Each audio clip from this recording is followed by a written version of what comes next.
ఇప్పుడు మనం వేదాంత డిండిమల్లో 53వ శ్లోకాన్ని చూద్దాం.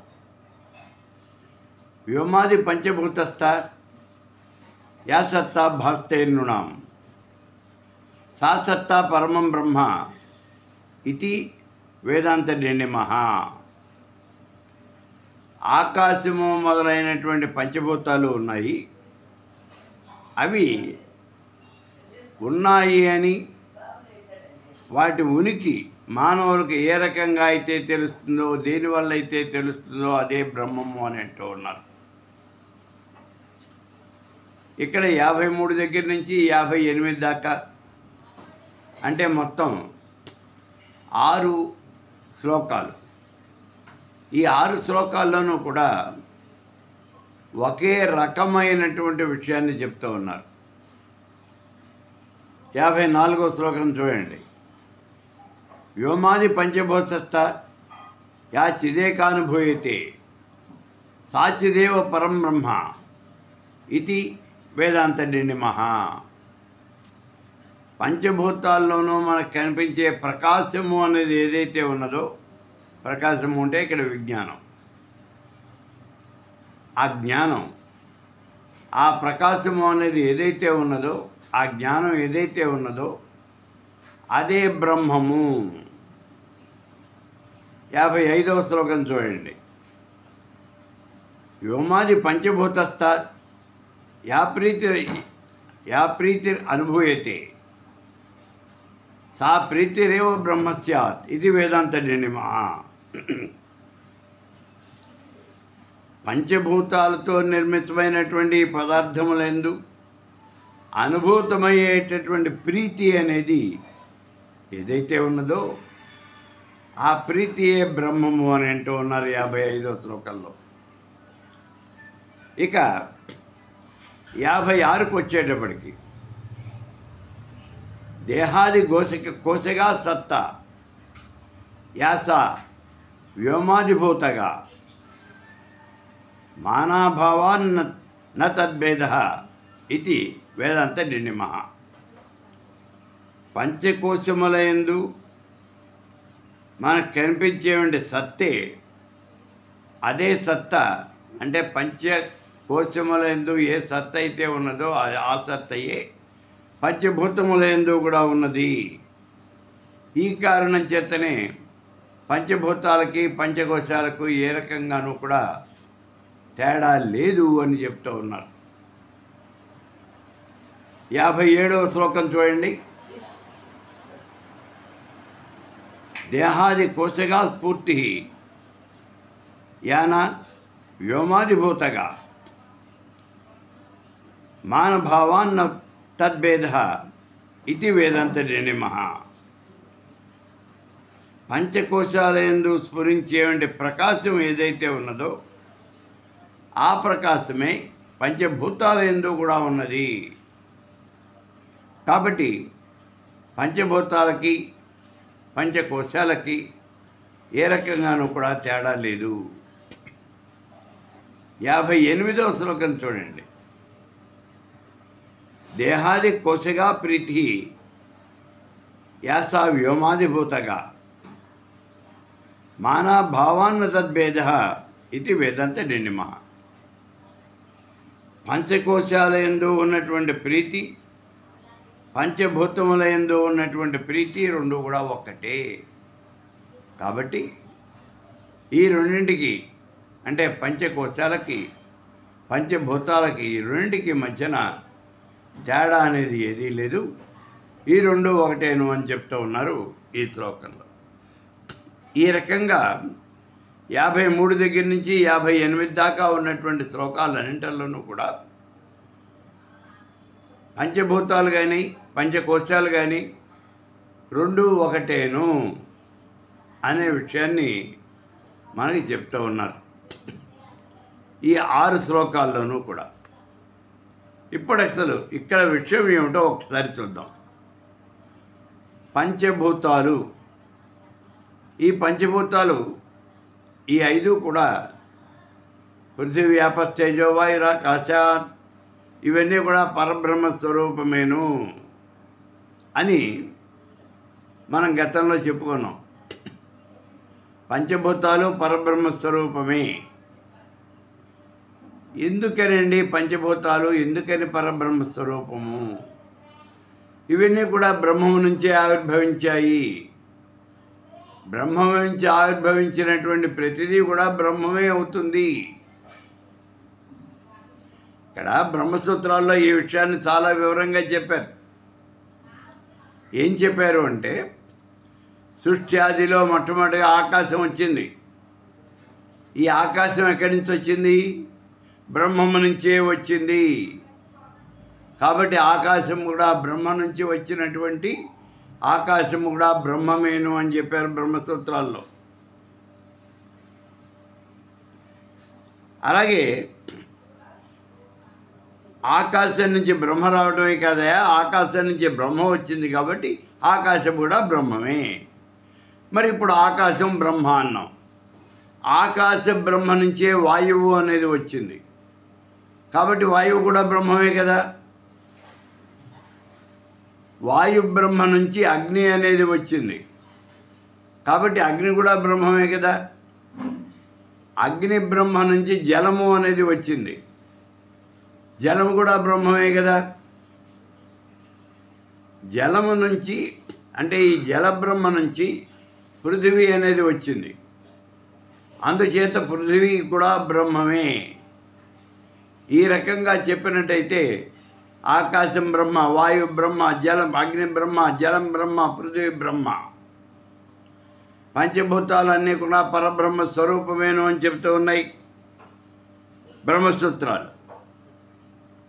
మీకు అనుమానం వస్తుంది, బ్రహ్మసూత్రాల్లో ఎక్కడ చెప్పారండి? ఎక్కడ చెప్పారు అంటే బ్రహ్మసూత్రాల్లో 2వ పాదంలో 3వ అధ్యాయంలో ఈ విషయం అంతా వివరించారు. బ్రహ్మసూత్రాల్లో 2వ పాదం 3వ అధ్యాయం, అందులో వివరించారు ఇక్కడ ఈ విషయాలన్నీ. మీరు జాగ్రత్తగా ఓపుకుంటే బ్రహ్మసూత్రాల పుస్తకం తీసి చూడండి. నేను రాసిందే బ్రహ్మసూత్రాలు ఉన్నాయి. మామూలుగా బ్రహ్మసూత్ర భాష్యం రాశాను, శ్రీ విద్యాపరంగా బ్రహ్మసూత్రాల భాష్యం రాశాను. మీరు ఏది తీసి చూసినప్పటికీ అందులో ఉంటాయి కాబట్టి అక్కడ తీసి చూసుకోండి. ఈ పంచభూతాలన్నీ కూడా పరబ్రహ్మ స్వరూపమేను అని చెప్పారు. అలాగే పంచకోశములు, ఈ పంచకోశములు కూడా పరబ్రహ్మ స్వరూపమేను అని చెప్పారు మనకి.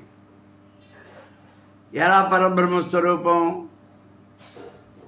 తైత్తిరీయ ఉపనిషత్తులో వరుణ మహర్షి కుమారుడు భృగు మహర్షి, ఆయన బ్రహ్మ యొక్క తత్వాన్ని గురించి తెలుసుకోవాలి అనుకున్నాడు. తండ్రి దగ్గరికి వచ్చి పరబ్రహ్మ తత్వం ఏమిటో తెలియజేయను అన్నా అని అడిగాడు.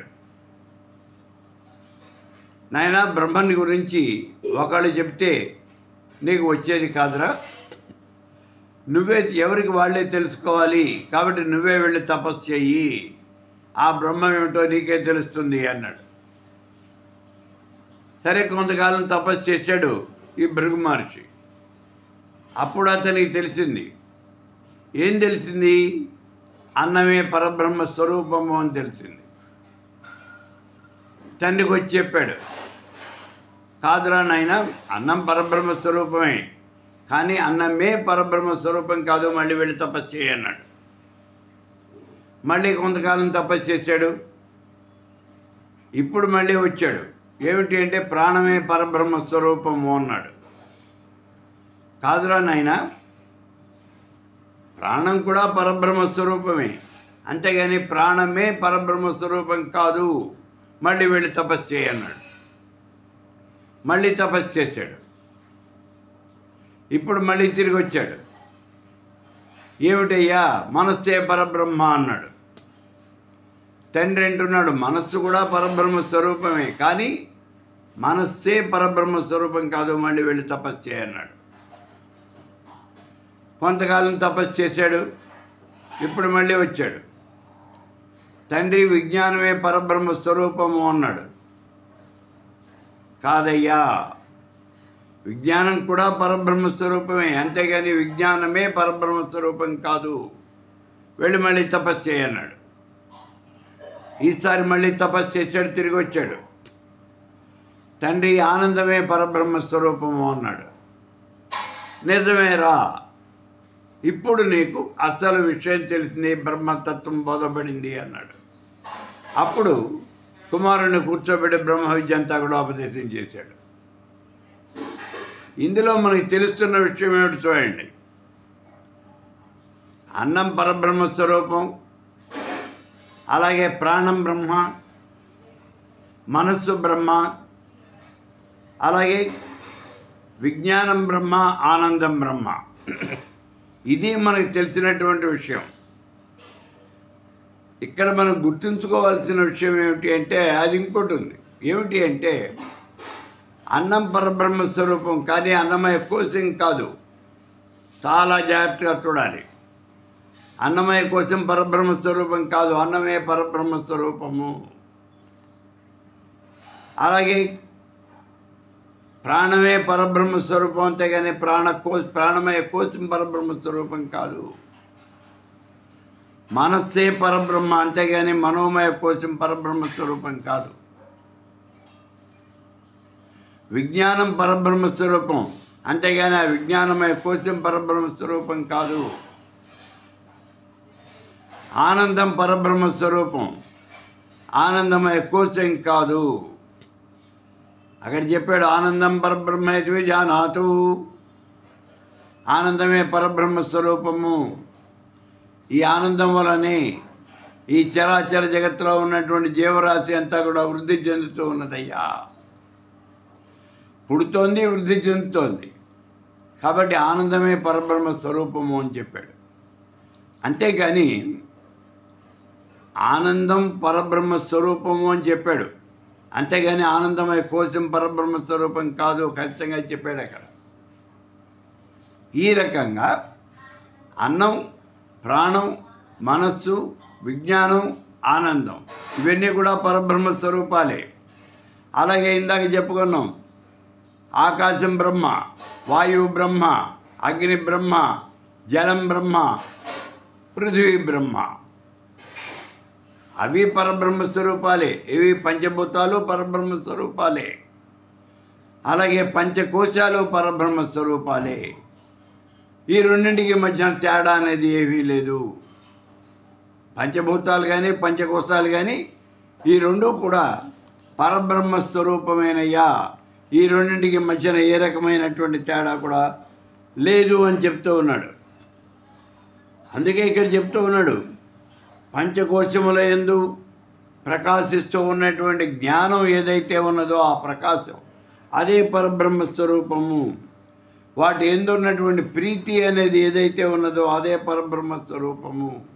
వాటి యందు ఉన్నటువంటి సత్త ఏదైతే ఉన్నదో అదే పరబ్రహ్మ స్వరూపము. పంచకోశాల్లో ఏదైతే ఉన్నదో అదే పంచభూతాల యందు కూడా ఉన్నది. పంచభూతాల్లో ఉన్నదే పంచకోశముల యందు ఉన్నది. కాబట్టి పంచభూతాలు పంచకోశాలు రెండూ కూడా ఒకటే. ఈ రెండింటి మధ్యన ఏ రకంగానూ కూడా తేడా అనేది లేదు అనే విషయాన్ని 53 దగ్గర నుంచి 58 దాకా ఉన్నటువంటి ఈ 6 శ్లోకాల్లోనూ కూడా వివరించారు భగవత్పాదుల వారు.